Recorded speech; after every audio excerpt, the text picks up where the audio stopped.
You are blonde. I was born in Germany. I'm very concerned. We've got a big alligator out there in that lake, and I'm really worried about it. Audiences witnessed chainsaws, revenge, torture, hysteria, and acts filmed without restraint. Films containing scenes governments tried to erase, but history locked in permanently. In this video, we uncover 10 brutal exploitation movies from the 70s banned across countries. Censors stormed theaters. Reels were seized. Yet the films survived. Let's begin. It starts with one of the most infamous exploitation films ever made. Ilsa. She-wolf of the SS, a Nazi camp run by a sadistic commandant named Ilsa. Played by Diane Thorne, she isn't just cruel, she's obsessed. Obsessed with proving women can endure more pain than men. Her methods? Twisted experiments. Electric torture, starvation, sexual humiliation. The movie doesn't hold back. What's crazy is how it was filmed. They literally shot it on the abandoned sets of the comedy series Hogan's Heroes. A sitcom about goofy Nazis one day, a nightmare of sadism the next. The budget? Dirt cheap, about $150,000. But what they got on screen? Pure infamy. The movie became so controversial that some cast and crew actually tried to sue to get their names removed from the credits. They wanted to erase any connection. Didn't matter. The stain stuck, and the bans came fast. Germany banned it, Australia banned it, New Zealand banned it, critics hated it, governments outlawed it, but grindhouse audiences made it a cult hit. So much so that it spawned sequels. Ilsa, harem keeper of the oil sheiks. Ilsa, the wicked warden. Each one nastier than the last. If Ilsa was shock fiction, Faces of Death blurred the line with reality. Released in 1978, it was sold as a documentary on death itself. What audiences got was a montage of human and animal deaths. Some real, many staged, all disturbing. Executions, suicides, autopsies, even staged footage of a monkey being killed at a dinner table. Viewers couldn't tell what was real and what was fake. That was the point. Director John Allen Schwartz admitted later that about 60% was staged, but by then, the myth had already spread. Parents whispered about it. Kids dared each other to watch it on VHS. Teachers warned students not to bring it to school, which of course only made them want it more. Governments cracked down. In the UK, it wasn't just banned, it was labeled a video nasty, which made owning a copy a criminal offense. Australia banned it outright. Norway too. Stores that dared stock it got raided. But bans fuel fire. Bootleg VHS copies spread everywhere, passed around schoolyards, played at underground screenings. And despite being banned almost everywhere, the film grossed more than $35 million worldwide. What should have been a trashy exploitation tape turned into the forbidden fruit of the late 70s. Sweden wasn't exactly known for grindhouse cinema, but in 1973, they dropped one of the nastiest revenge movies ever made. Thriller, A Cruel Picture. It stars Christina Lindberg as a mute young woman. Abused as a child, she's kidnapped, hooked on drugs, and forced into prostitution. Her captors break her spirit, gouge out her eye, and leave her for dead inside a system of absolute cruelty. But she doesn't stay a victim. Slowly, quietly, she trains. Martial arts, firearms, knife fighting, swordplay. Every scene turns her into a weapon. By the time she's ready, she's not a woman anymore. She's an avenger. What made this film notorious wasn't just the violence. The uncut version included actual hardcore pornographic inserts spliced into the film. Shock for shock's sake. Censors worldwide lost their minds. Australia banned it. Germany banned it. Even the US wouldn't allow an uncut release. Decades later, Quentin Tarantino praised it openly. He even made Daryl Hannah watch it while preparing her role as Elle Driver in Kill Bill. The eye patch? That's straight out of Thriller. Tarantino called it one of the roughest films he's ever seen.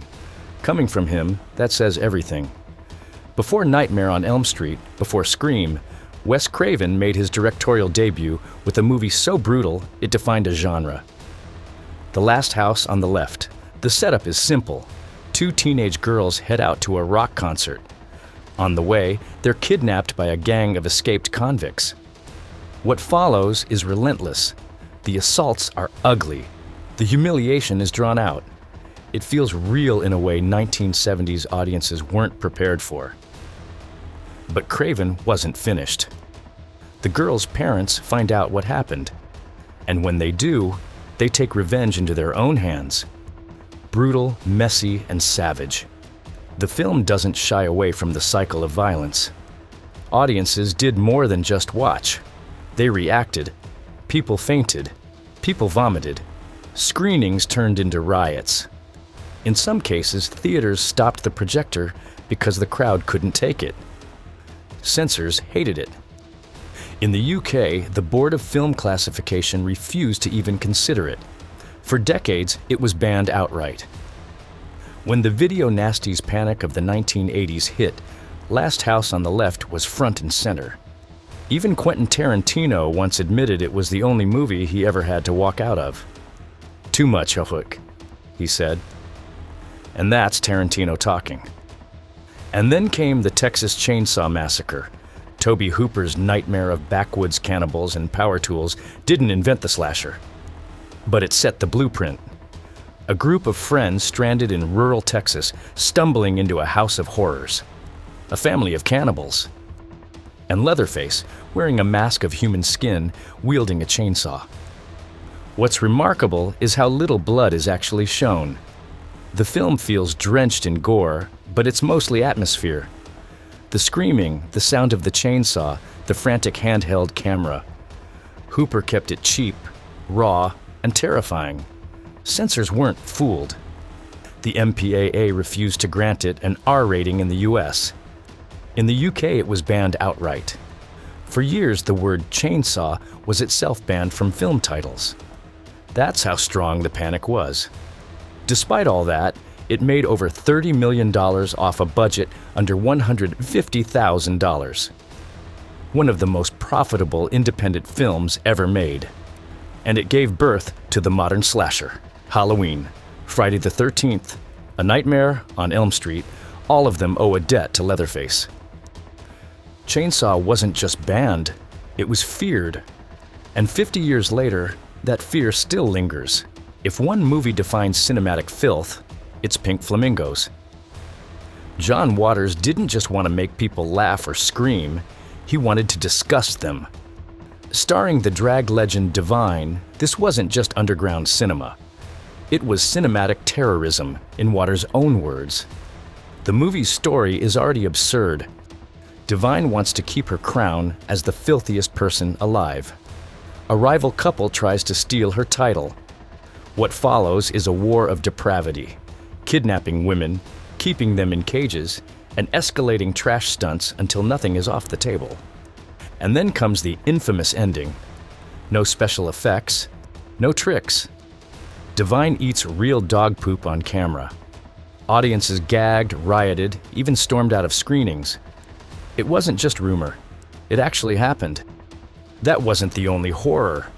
Real animal cruelty, public indecency, and acts so over the top that theaters had to hide screenings from local officials. Countries banned it outright. Others censored it heavily, chopping entire reels just to make it legal. But time did something bizarre. Pink Flamingos went from being contraband to being preserved in the US National Film Registry. A movie with a poop-eating finale now sits next to Casablanca. Waters laughed about it later. He said, "It's still alarming, still confusing, still frightening, but joyous." Exploitation turned into history. Few revenge films have sparked as much outrage as I Spit on Your Grave. Directed by Mir Zarki, it follows a young writer played by Camille Keaton. She's brutally attacked by a gang of men and left for dead, but she survives. And then, one by one, she hunts them down. No mercy. The assaults are shown in excruciating detail. Too much detail. Critics exploded. Roger Ebert called it a vile bag of garbage. Newspapers labeled it dangerous trash. Feminist groups said it glorified violence. Others said it was a raw warning about misogyny. Everyone hated it, but everyone talked about it. Censors went nuclear. Australia banned it. Norway banned it. Ireland banned it. The UK banned and unbanned it repeatedly over decades. For a time, even owning a copy could get you prosecuted. But bans didn't kill it. Grindhouse fans lined up anyway. Word of mouth spread. It grossed more than $5 million worldwide, an insane return for a $650,000 budget. Keaton herself became a cult icon, the face of vengeance. The movie still splits audiences today. Exploitation trash or feminist revenge fantasy. Either way, it's one of the most infamous grindhouse films ever shot. Then came The Devils.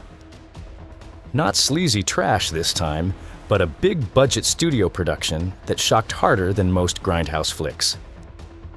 Directed by Ken Russell, it starred Oliver Reed and Vanessa Redgrave in a historical drama about the Loudun possessions in 17th century France. But this wasn't history as you know it. It was nunsploitation, torture, and sexual hysteria all in one. Nuns stripped naked, writhing in religious frenzy.